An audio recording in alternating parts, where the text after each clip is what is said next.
কিছু কিছু সন্ত্রাসী আগেই জামিন পেয়েছিল। আপনারা কেন একটু ইনভেস্টিগেট করেন? আপনাদের এখানে কি অনুসন্ধানী সাংবাদিক নাই? এই যে সুইডেন আসলাম যে মুক্তি পেল, তাকে কে জামিন দিয়েছে? সে তো অনেক আগে জামিন পাওয়া ছিল।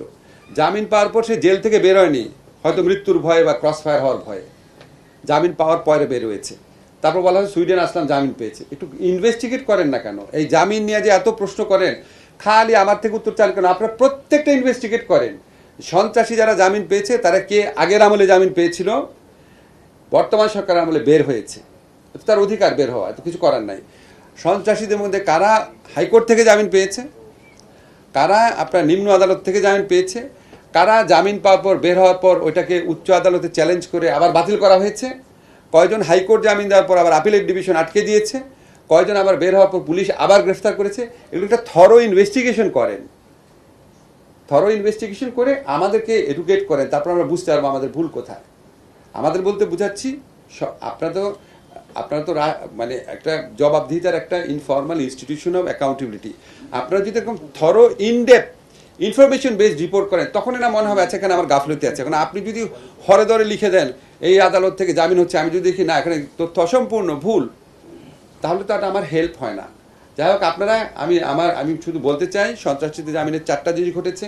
এটা হচ্ছে আগের আমলে জামিন পাওয়া লোকরা আপনার বেল বন্ডে বের হয়ে গেছে, অনেক কিছু অধিকাংশ জামিন হাইকোর্ট থেকে হয়েছে। এই জামিনগুলো আবার আপিলের ডিভিশনে বেশ কিছু সংখ্যক বাতিল হয়েছে, নিম্ন আদালত থেকে কিছু কিছু জামিন হয়েছে।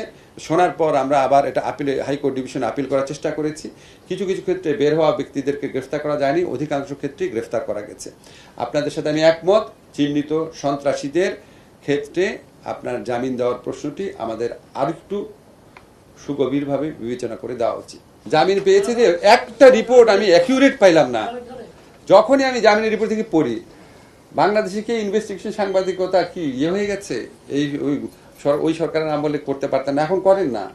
এক্স্যাক্টলি কতগুলো মামলা জামিন হয়েছে আমি বললাম, যে প্রশ্নগুলো বের করেন, 4টা প্রশ্ন, যে এই সরকার আসার পর কতগুলা জামিন হয়েছে, এই জামিন প্রাপ্তগুলোর মধ্যে কতগুলো আগের সরকারের আমলে জামিন ছিল।